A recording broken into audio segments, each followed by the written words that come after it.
Bienvenidos a este espacio que tenemos para el repaso del día de la lección. Así que vamos a entrar justamente en el mensaje de Pablo que quiere presentar a la iglesia de Roma, y allí nosotros, allí empezamos a comprender el propósito y la preocupación de Pablo que tenía para con los miembros de Roma.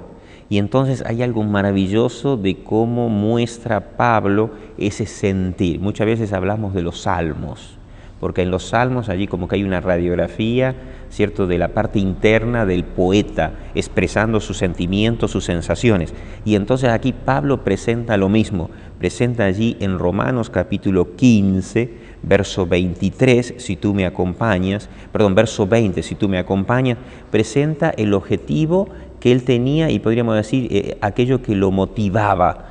Presenta allí, dice, y de esta manera, estoy leyendo en Romanos capítulo 15, verso 20, dice, y de esta manera me esforcé a predicar el Evangelio, no donde Cristo ya hubiese sido nombrado, para no edificar sobre fundamento ajeno.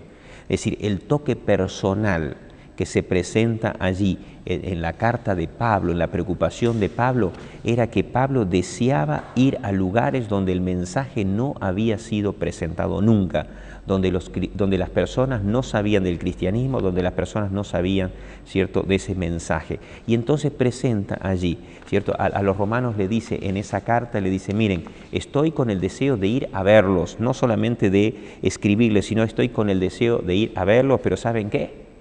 Oren por mí, porque antes de verlos a ustedes tengo que ir a Jerusalén, y en Jerusalén tengo que enfrentarme con una fuerte oposición.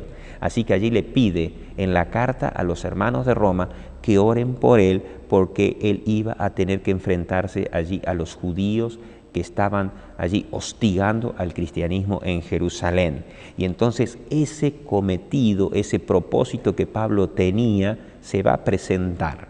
Pablo va a ir a Roma, no de la manera que él tenía planificada, sino de la manera que Dios tenía planificada. Sin embargo, Dios utilizando instrumentos, esos instrumentos que Pablo pide, dice, oren para ser liberados de esos elementos contradictorios opuestos.